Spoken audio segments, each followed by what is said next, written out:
The honeybee is one of the world's most organized and valuable species. The very balance of plant and animal life depends hugely on this busy little insect. Over the winter of 2006 and 2007, the beekeeping industry was blindsided. Beekeepers across the country, returning to their hives in early spring, opened their hives and found nothing. Their bees had disappeared. No dead bees, no evidence. In most cases, only the queen, a few workers, and the larvae remained. The majority of the bees had completely vanished. In a single winter, nearly a third of the United States' 2.4 million colonies had disappeared.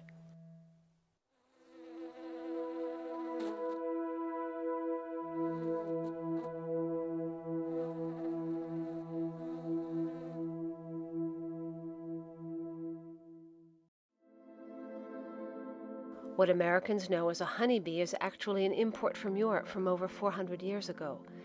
But over the past 200 years, the majority of U.S. agriculture has come to depend desperately on this non-native insect.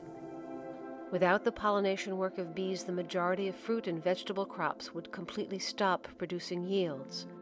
Now, if I told you that there was an asteroid speeding toward the Earth that had the potential of obliterating a third of American agriculture, would it get your attention? Everybody knows what's at stake for America's agriculture. Over 80 crops and a third of our food comes from the pollination work of bees. Over 90 foods depend on their services, including apples, nuts, cucumbers, melons, and more. Bees even pollinate crops like alfalfa and clover, which are used to feed livestock.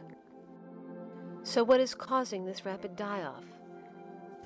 The level of losses that I've had is really different than what's happened over the last 30 years. So I'm guessing, now that it's colony collapse disorder that has caused my bees to dwindle and disappear. Perhaps the most disturbing aspect of the bees' disappearance is that nobody knows what is causing the problem. It was confusing, especially at first, because there were essentially no bees left. There weren't any dead bees in the colony. There weren't dead bees in front of the colony. They're just not there. They're just disappearing. And so the implication is that the bees are not getting back to the hive. It's very curious because bees are very opportunistic.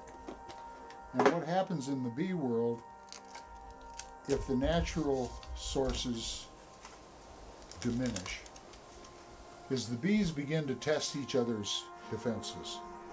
And if they find a colony that can't defend itself, the word gets out. And pretty soon, you've got thousands of bees descending on this weak colony, and they'll rob it out. I'd go out in the spring and I'd find colonies that were gone, dead. The bees had disappeared, and they might have 50 or 60 pounds of honey left in the colony, and nobody was paying a bit of attention to it. It's absolutely unheard of in beekeeping.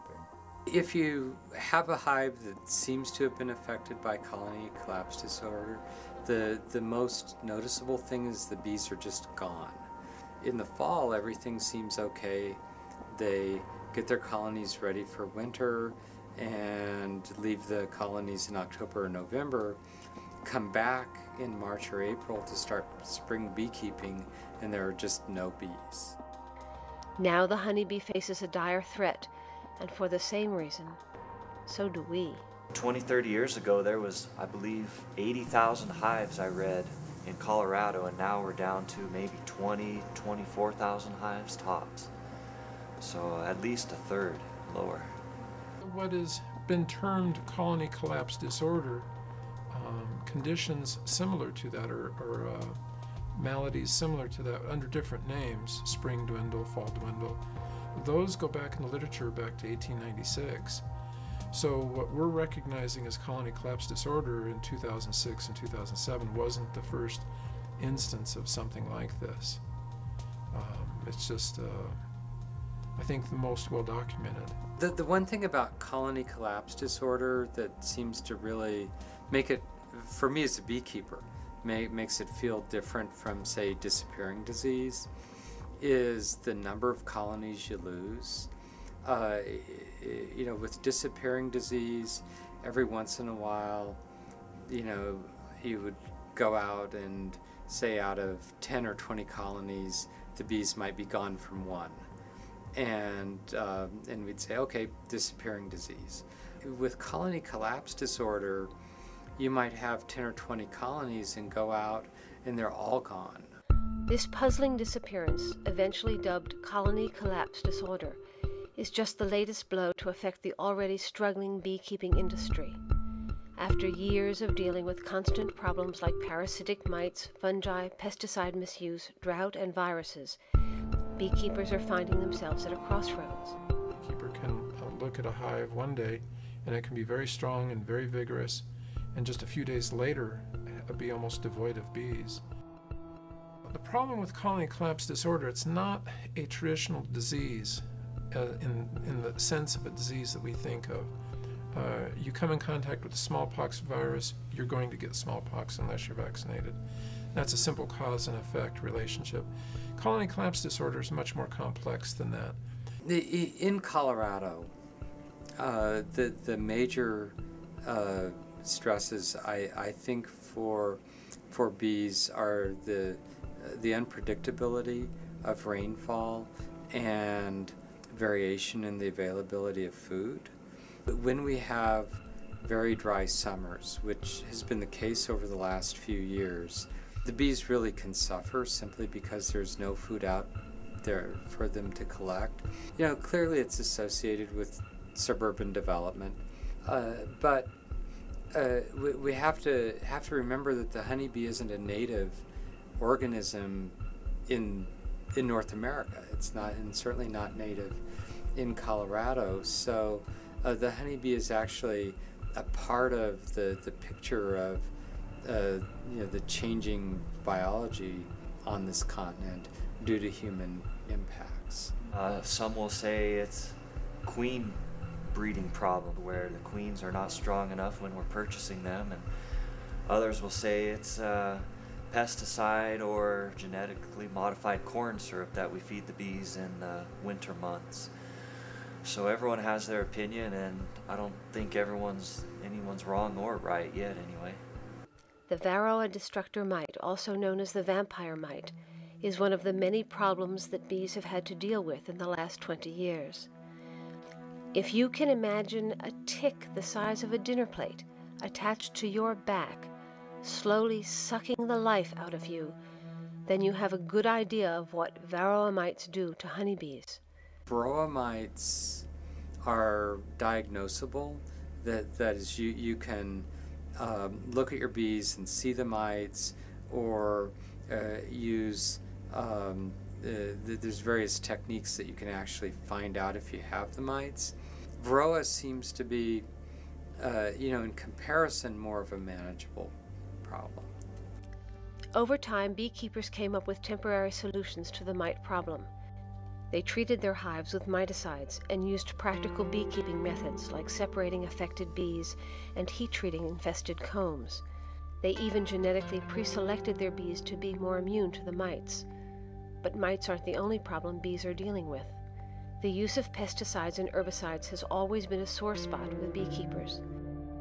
Commercial beekeepers did a survey a few years ago of the pesticide losses, and they estimate, and I believe it's conservative, they estimate that they lose about 15% of their colonies every year to the misuse of agricultural chemicals.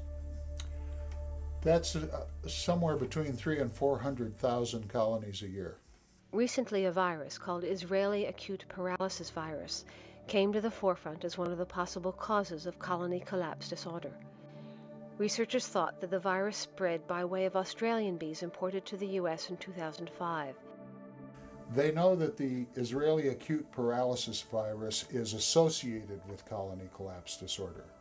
What they don't know is whether it just occurs in conjunction with CCD or whether it's a causative factor. It may just be a marker. In the colonies that they studied, it's present in most of the colonies that had colony collapse disorder, but not all. And in the ones that they studied that hadn't collapsed that didn't have colony collapse disorder, there was one hive that had that virus, but it hadn't collapsed. So it's not a cause and effect relationship. There are definite protocols for importing plants, insects, animals into this country, and it typically involves a period of quarantine so that we can determine if those life forms are going to bring anything into this country that is going to make the problem worse than it was. Against repeated warnings, they elected not to do that. Beekeepers themselves are also a dying breed. Often the work is too hard and the payoff too little to stay afloat. Beekeepers are fighting an uphill battle and losing. We're dying out here, literally. We're going out of business. We're going to be belly up. There's nobody young that's going into it, and it's a dying industry. For every 200 beekeepers getting out, there's probably one jumping in. So it's just, American beekeeping has already peaked a long time ago. It's on the way down. We're talking their livelihoods. I mean, these people pay their bills just like everybody else, and no one has more interest in solving this problem than they do. So I think the beekeepers involved in this are going to be front and center in solving the problem. The USDA's Agricultural Research Service has implemented an action plan to find the cause of colony collapse disorder. But will it end up being too little, too late? It would affect me in a lot of ways. Number one, there'd be less supply of honey, which would mean higher prices for the honey, higher prices for my customers, higher prices for their customers. So it would ripple on down to the consumer. And that's assuming that everyone pays the increase along the way. A lot of customers and bakeries, if honey is too expensive, they won't use it, which I understand.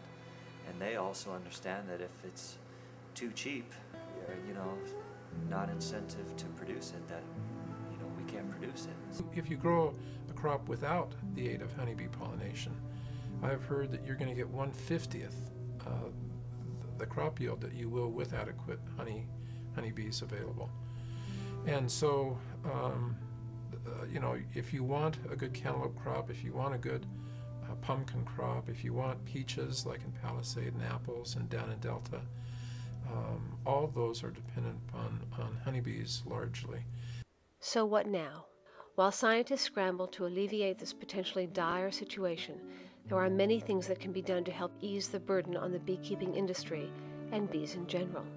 Pesticides need to be applied sparingly and properly, and not when plants are in bloom, which is when bees are most likely to be affected by them. Caution needs to be used with chemicals sprayed on lawns and gardens. Local honey can be bought to support local beekeepers, and trees and flowers that are hospitable to honeybees and their wild cousins can be planted. Hopefully a solution can be found in time to save the bees and their keepers. The nation's food supply depends on it. If not, we might really have a silent spring.